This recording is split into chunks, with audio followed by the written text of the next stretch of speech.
లేదో మీకే తెలియాలి. తృప్తి పొందడం అంటే అర్థం ఏంటంటే రేపుకి ఎలా చేయాలి అనే ఆలోచనే లేకుండా సమృద్ధిగా ఉండడం అనమాట. దాని అర్థం రేపు ఎలా చేయాలి, ఇంకొక నెక్స్ట్ వారంలో ఎట్లాగా, ఈ భీము వారంకి అయిపోతాయి, నెక్స్ట్ వారం ఎట్లాగా, అది కాదు బిడ్డరా. ఒకసారి మేము ఏం చేసామంటే ఒక తమ్ముడికి సంబంధం చూడడానికి పోయాం తడ దగ్గర ఊరికి. తడ దగ్గర పోతే రాత్రి నిశ్చితార్థం అయింది. మాకు 11-12 అయిపోయేసరికి ఆడే పడుకోమన్నారు. ఆ చర్చిలో పడుకున్నాం.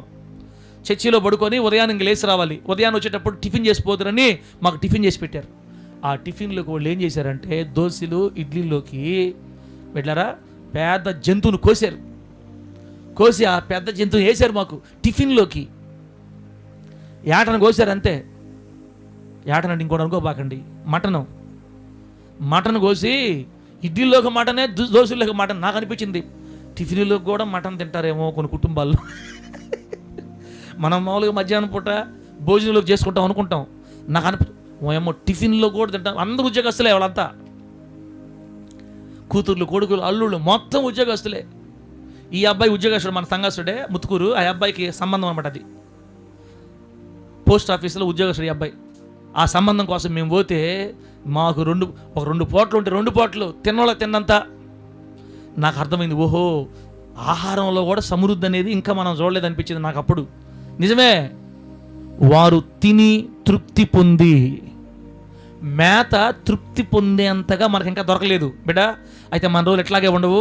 రాబోయే రోజులు దేవుడు మనల్ని అందరినీ ప్రేమించి మేతని తృప్తి పొందేంతగా దేవుడు మనకు అనుగ్రహిస్తాడు యేసు నామములో.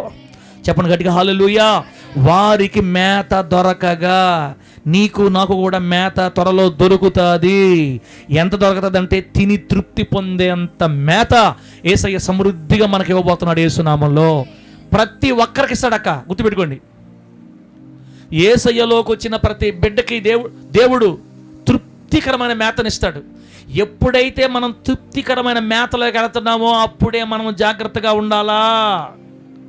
ఎప్పుడు జాగ్రత్తగా ఉండాలా? తృప్తికరమైన భోజనంలోకి వెళ్తున్నామే, సమృద్ధిలోకి వెళ్తున్నామే. ఎక్కడ చూసినా 500 కాగితాలు కనపడుతుంటాయే, ఎక్కడ చూసినా తిరుగు అసలు అప్పనే మాట వినపడకుండా, అసలు రేపు కట్ట వచ్చే నెల కట్ట ఏ మాత్రం ఆలోచించకుండా స్టెప్ బై స్టెప్ దేవుడు మనకి తృప్తికరమైన మేతని తీసుకెళ్తా ఉంటాడు. అప్పుడు మనం మరింత జాగ్రత్తగా ఉండాలా. ఇశ్రాయేలీయులు ఏం చేశారంటే వాళ్ళు తిని తృప్తి పొందేసరికి ఆ తృప్తి పొందినప్పుడు గర్వం స్టార్ట్ అయింది. తృప్తి పొందడం అంటే బట్టలకి లేమి లేకపోవడం, తిండికి లేమి లేకపోవడం, మంచి ఇళ్ళు, మంచి ద్రాక్ష తోటలు, మంచి బావులు బిడ్డరా, పంటలు పండితే ₹1,000 ₹1,00,000 డబ్బులు, బ్యాంక్ బ్యాలెన్స్లు ఫుల్, పిల్లల జీవితాలు సెటిల్డ్, మంచి ఇల్లులు, మంచి కారులు, మంచి లగ్జరీ, ఒక శ్రేష్టమైన స్థితికి వెళ్ళిపోతాం మనం అంతే. లేదా ఉన్న దాంట్లోనే నెమ్మది కలిగిన శ్రేష్టమైన, ఎవరికి ఏ ఇబ్బంది లేని కొంచెం స్థిరపడిపోయాం మనం అనే ఫీల్డ్కి వెళ్ళిపోతాం. అట్లా ఎప్పుడైతే తృప్తి అనే అనుభవంలోకి మనం వెళ్తామో అప్పుడే గర్వం మన జీవితంలో స్టార్ట్ అవడానికి అవకాశం ఉంటుందంట. తినటానికి తినలేనప్పుడు ఎవరి గర్వం రాదు. అప్పుడు ఏం ప్రార్థన చేస్తామంటే పురుగుని నాయనా నేనా పురుగుని అని చేస్తుంటారు ప్రార్థన.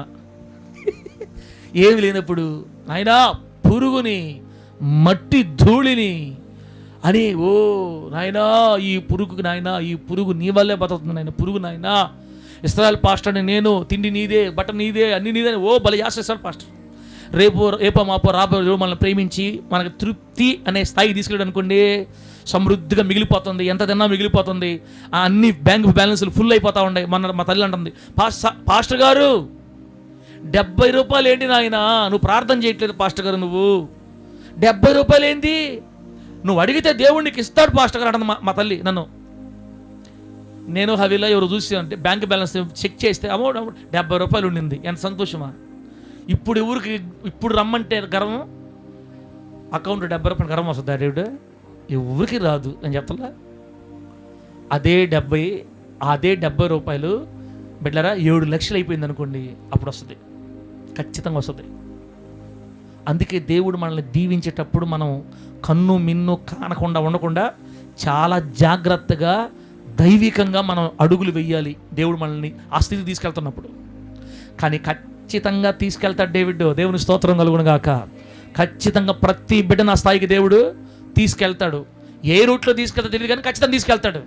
7 లక్షలు కాదు, 70,000 చెప్పు, 2 లక్షలు చెప్పు, సమృద్ధి, తినడానికి ఏ కొదువు లేకుండా, బట్టలకు ఏ కొదువు లేకుండా, మంచి ఇల్లునిచ్చి, స్థితిగతులనిచ్చి, పిల్లలకి ఇచ్చి, అన్ని ఇబ్బందులు లేకుండా ఒక మంచి స్థాయిలో దేవుడు మనల్ని ఖచ్చితంగా నిలబెడతాడు యేసు నామములో. ఒకవేళ ఇప్పుడు మనం గనక బిడ్డరా ఇప్పుడు లేవు కదా, ఇప్పుడు మనకు అంత లేదు కాబట్టి మనకు అంత స్తోత్రం హల్లెలూయా స్తోత్రం అంట. ఇప్పుడు కాదు అనాల్సిన స్తోత్రం అని. అప్పుడు బిడ్డరా ఎప్పుడు అనాలా? అక్క తలే దేవస్థానమ్మా స్తోత్రం ఇప్పుడు అంటున్నాం బాగానే. రేపు తృప్తి పొందినప్పుడు అంత ఎందుగా తృప్తి పడలే, చేతులు 20,000 ఉంటే చాలు మనోళ్ళు. Out, I command out in the name of Jesus. ఆదివారం ఆరాధన లేవు,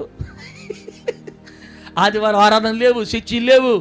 ఏమయ్యా అంటే 20,000 ఉంటే కింద మిన్న ఏం కనబడమాక ఇంకా ఆ 20,000 జీరో అయిపోయిందాక ఇంక ఏ సేవ అయిపోయి చూడరు.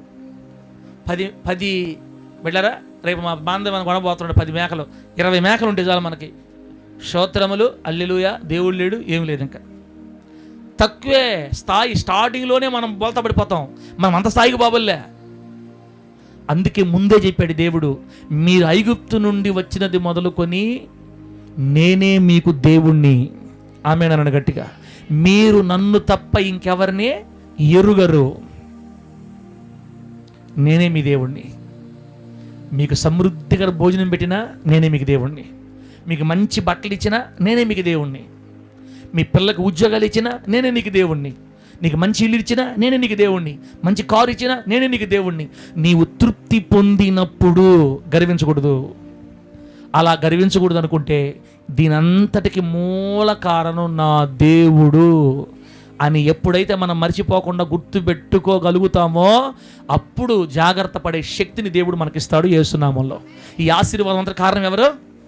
అమ్మా, రాబోయే ఆశీర్వాదం కారణం ఎవరని గుర్తుపెట్టుకోవాలి? మనము దేవుడిని గుర్తుపెట్టుకోవాలి. ఆయన లేకుండా ఏదీ కలగలేదు, సమస్తము ఆయన మూలముగా కలిగెను. నా కళ్ళ ముందే కొద్దిగా లేచిన తర్వాత గర్వించేసరికి అలా కూలిపోయిన చూసా. మళ్ళీ నేను ఒకప్పుడు భయంకరంగా ఎదిగిన వాళ్ళు కొద్ది సంవత్సరం గడిచే లోపల అడ్రస్గా పడిపోతారు కిందకి. ఎందుకంటే గర్వించేశారు. వచ్చేసింది ఆటోమేటిక్గా. వస్తుందక్క, ఖచ్చితంగా వస్తుంది. మనుషులు కదా మనమా. ఎట్లా ఉండాలంటే ఆ చిత్తూ చడుగులు వేయాలి. ఎప్పటికప్పుడు మనం జాగ్రత్త చేసుకుంటూ ఉండాలి. అందుకే కొంతమంది దైవజనులు చెప్తారు, మన ప్రారంభ స్థితి మర్చిపోకూడదు. దేవుడికి స్తోత్రం కలుగును గాక. అందుకే దావీదు గారు చెప్తుంటారు, అయ్యా గొర్రెల వెనక తిరుగుతున్న నన్ను జ్ఞాపకం చేసుకుంటా ఉంటాడు దావీదు గారు. ఇప్పుడు నేను ఏడ తిరుగుతున్నానో గొర్రెల వెనక, పాడి గొర్రెలు వెంబడించడం నన్ను మాన్పించి నీ బిడ్డల మీద నీ ప్రజల మీద నీ ప్రజల స్వాస్థ్యం మీద నన్ను అధికారిగా నియమించావు, నన్ను సింహాసనం మీద కూర్చోబెట్టావని పదే తన ప్రారంభ స్థితి గుర్తు చేసుకుంటూ ఉంటాడు. గర్వాన్ని జయించాలంటే ఒకటే దారి, మన స్టార్టింగ్ పాయింట్ని మనం ఎప్పుడు మరిచిపోకూడదు. దేవునికి స్తోత్రం కలుగును గాక. ముత్తుకూరులో మా స్టార్టింగ్ పాయింట్ మా జ్ఞాపకం ఉంటే ఎన్ని తృప్తులు వచ్చినా ఎన్ని వచ్చినా ఇంకా గర్వం మా జోలికి రాకుండానట్లుగా జాగ్రత్త పడగలుగుతాం దేవుని దయని బట్టి. మీకు విషయం తెలుసు బిడ్డ, ఎదగడమే చాలా కష్టం.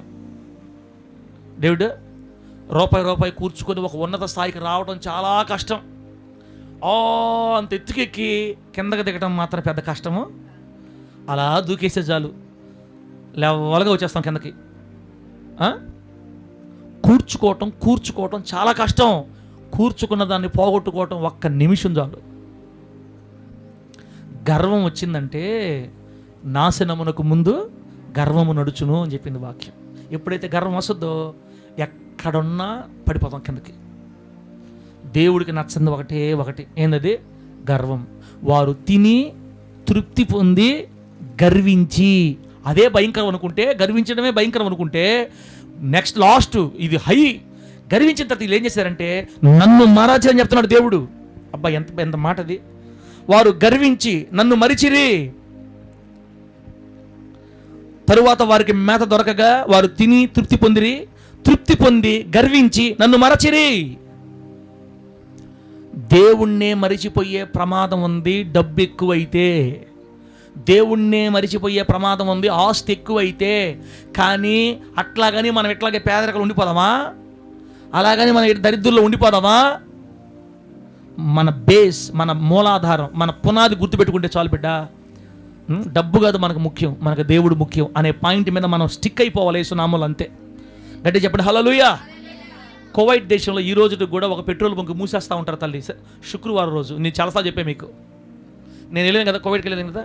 ఒకరోజు నన్ను ఆ రూట్లో పోతా ఆ వ్యక్తి చూపిస్తున్నాను నాకు, అన్న ఇదిగో ఇది క్రిస్టియన్స్ వాళ్ళది, క్రిస్టియన్స్ ఇది ఏదది పెట్రోల్ బంకు.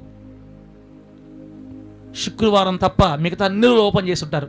శుక్రవారం వీళ్ళు ఎందుకు క్లోజ్ చేస్తారంటే అక్కడ రాసి పెట్టారు పైన, ఫ్రైడే ఈజ్ హాలిడే, శుక్రవారం సెలవు దినం. ఎందుకంటే మేము దేవుని మందిరంకి వెళ్ళి ప్రభువుని ఆరాధించాలి అని రాసుంటారు అక్కడ.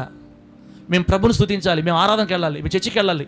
ఈరోజు ఏంది అమ్మ, కువైట్ దేశంలో పెట్రోల్ వ్యాపారం అంటే రోజుకి ఎంత వస్తుందనుకుంటారు మీరు? అసలు ఆ రోజు ఇంకా సెలవా, అందరూ టూర్లకు పోతారు, బయటకు వస్తారు అందరూ. సెలవు రోజే డబ్బులు ఎక్కువ వస్తాయి. ఎవడికి కావాలరా నీ డబ్బు అనుకున్నాడో ఏమో, బోర్డు పెట్టాడు అంతే దానికి, ఈరోజు సెలవు అంద్రయ్య, ఈరోజు సెలవు పెట్రోల్ బంక్కి. నాకు ఎంత సంతోషం వేసిందంటే ఉన్నారు దేవుని కొరకు, ఎంత డబ్బునైనా పక్కన పెట్టి దేవుని కొరకు ఇంకా నమ్మకస్తులైన బిడ్డలు ఉన్నారు. అంత పెద్ద లక్షల కోట్ల రూపాయల బిజినెస్లోనే అతను నమ్మకంగా ఉండగలిగితే 2000, 3000 దగ్గర మనం ఉండలేకపోతున్నామే అక్క.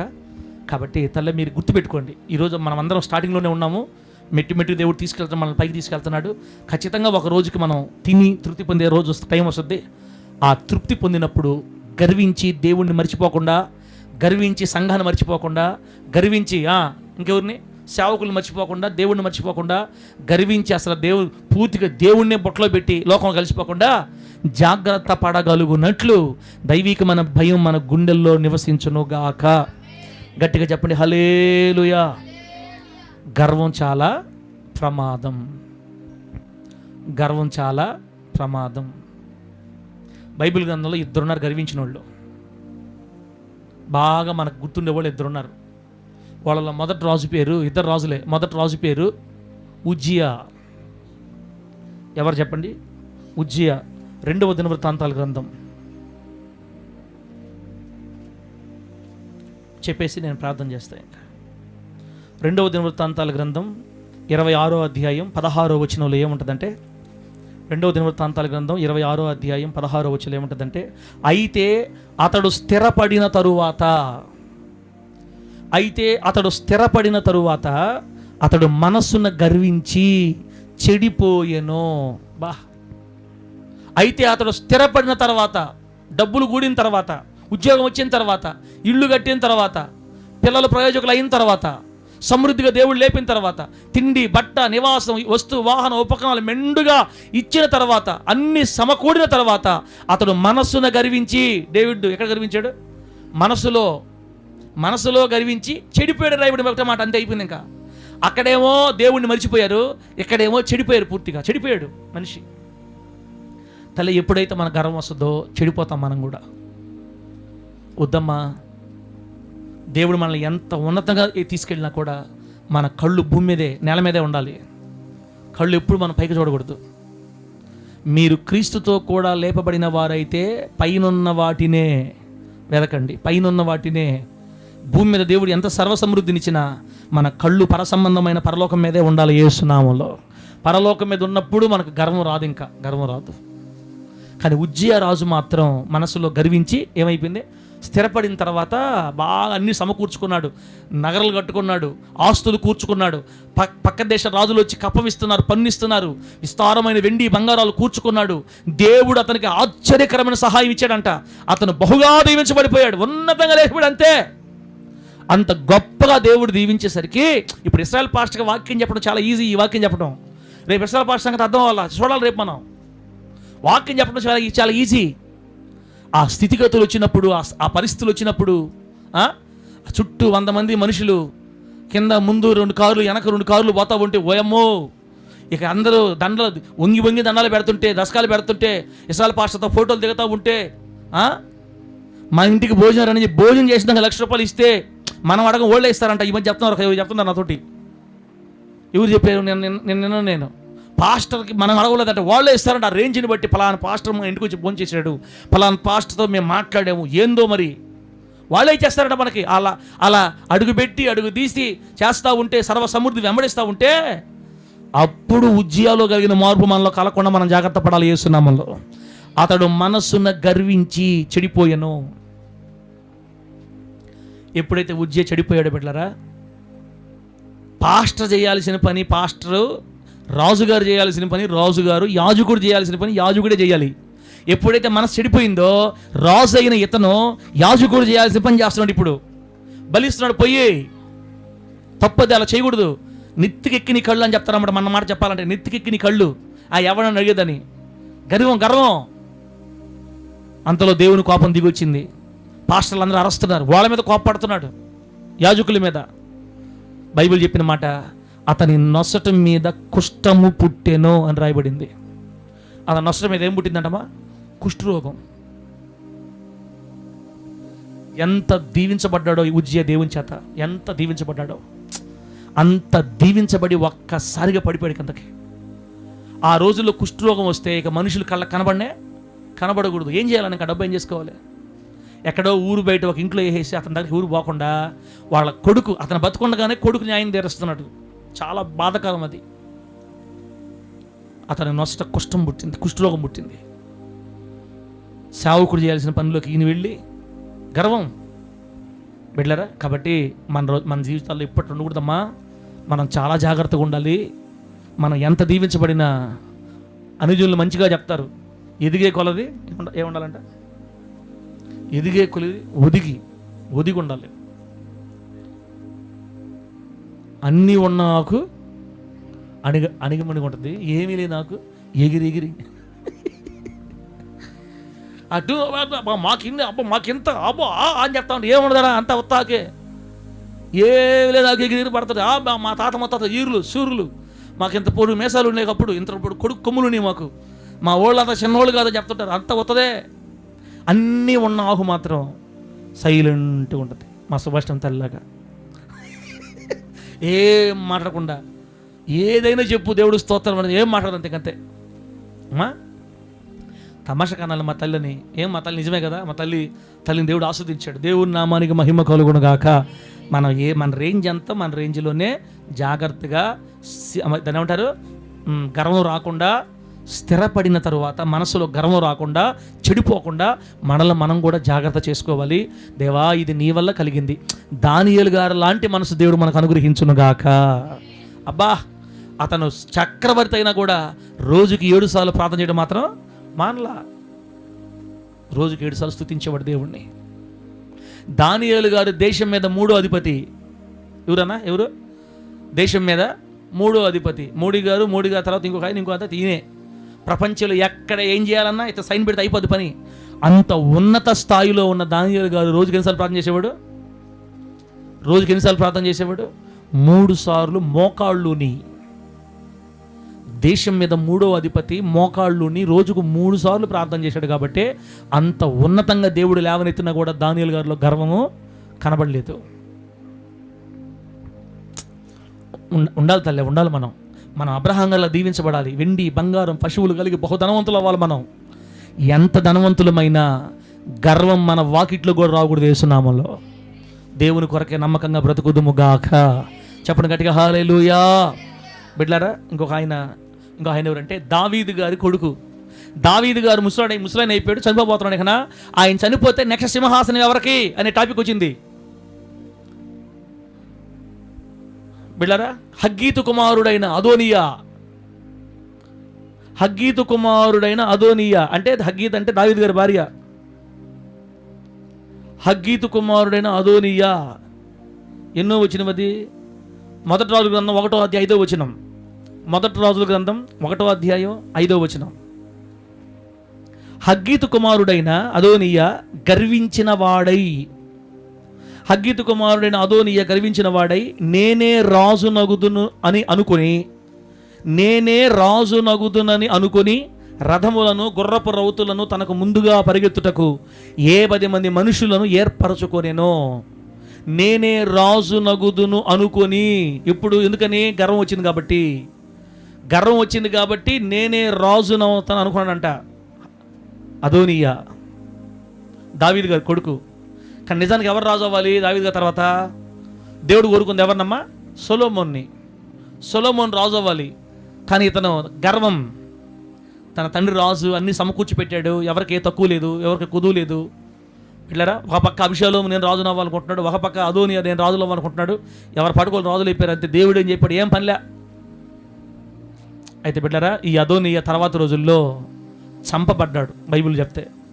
సొలొమోను అదోనియాని బత్షెబా విషయంలో మాట్లాడడానికి వచ్చినప్పుడు, అమ్మ మాటకు వచ్చినప్పుడు ఆ బత్షెబా విషయంలో చంపేయమని చంపేస్తాడు ఇతన్ని. తన హృదయంలో ఉన్న గర్వం అతని ప్రాణం తీసేసింది. నా తమ్ముడిని దేవుడు కోరుకున్నాడు, ఆల్రెడీ దేవుడు చెప్పాడు నా తర్వాత సొలొమోను రాజు అవుతాడు, వాడు మందిరం కట్టాలని ఆల్రెడీ దేవుడు చెప్పున్నాడు. నాకెందుకు ఇది అనుకోబడ్డా? మనసు గర్వించేసింది, కళ్ళు పొరలుగప్పే. మా నాన్న తర్వాత నేను వాడేంది రాజు అయితే దేవుడి చిత్తమే తిరగబడి లాస్ట్కి మరణాన్ని తెచ్చుకున్నాడు. గర్వం గర్వం గర్వం నాశనం తెచ్చేస్తుంది కదా బిడ్డరా. ఇలా ఎంతోమంది ఉన్నారు, కానీ మనకి చాలు, ఆపేస్తున్నాను నేను. ఐగుప్తు దేశం నుంచి బయటపడిన మొదలుకొని నేనే మీ దేవుడిని యెహోవాను, నన్ను తప్ప మీరు ఇంకొక దేవుడిని తెలియదు, మీకు తెలుసుకోలేదు. రక్షించేవాడను కూడా నేనే. వారికి మేత దొరకగా వారు తిని తృప్తి పొంది గర్వించి నన్ను మరచిరి. దేవుడు బాధపడుతున్నాడు ఇశ్రాయేలు విషయమై. బిడ్డరా, అయితే మన విషయంలో అట్లా బాధపడకుండా, ఇప్పుడు 14 సంవత్సరాల సేవనాది, నా విషయంలో దేవుడు ఏమనుకుంటున్నాడో నాకు దేవుడికి బాగా తెలుసు. మీరు 30 సంవత్సరాల దేవుళ్ళలోకి వచ్చి 20 సంవత్సరాలు 10 మీ విషయమై దేవుడు ఏమనుకుంటున్నాడో మీకు కూడా తెలుసు. కానీ ఈ అదోనియాలాగా, ఈ ఉజ్జియాలాగా మనం గర్వించి మన స్థితిని పోగొట్టుకోకూడదు, దేవుణ్ణి బాధ పెట్టకూడదు. మనం ఎంత స్థాయికి ప్రభువు లేపుతున్నా కూడా మనం చాలా జాగ్రత్తగా దైవికమైన మంచి మనసు కలిగి, తగ్గింపు కలిగి, ప్రభు సన్నిధిలో మనల్ని మనం తగ్గించుకొని జాగ్రత్తగా అడుగులు వేస్తా వెళితే ఉన్నత అనుభవాలకి దేవుడు మనల్ని లేపి నిలబెడతాడు యేసు నామములో. గట్టిగా చెప్పండి హల్లెలూయా. నిశ్చయంగా మనం తిని తృప్తి పొందే రోజులు ముందు దేవుడు తీసుకురాబోతున్నాడు యేసు నామములో. అలా అక్కడి నుంచి అట్లాగా మనం పైకి వెళ్ళాలి, కిందకి రాకూడదు. ఆ ఉన్నతమైన సమృద్ధిలోనికి దేవుడు మన కుటుంబాలన్నింటినీ చేర్చును గాక. ఆ ఉన్నతమైన సమృద్ధిలోని దేవుడు మనల్ని తీసుకొని వెళ్ళును గాక. ఆ ఉన్నతమైన సమృద్ధిలో దేవుడు మనల్ని స్థిరపరచును గాక. అక్కడ స్థిరపరిచినప్పుడు గర్వించకుండా, దేవుణ్ణి మరిచిపోయే అనుభవాలు రాకుండా జాగ్రత్తగా వారమై ఉండినట్లుగా దేవుడు తన సహాయం అందించి మనల్ని ఆయన సన్నిధిలో భద్రపరిచి నడిపించును గాక. కళ్ళు మూసుకోండి, ప్రార్థన చేసుకుందాం.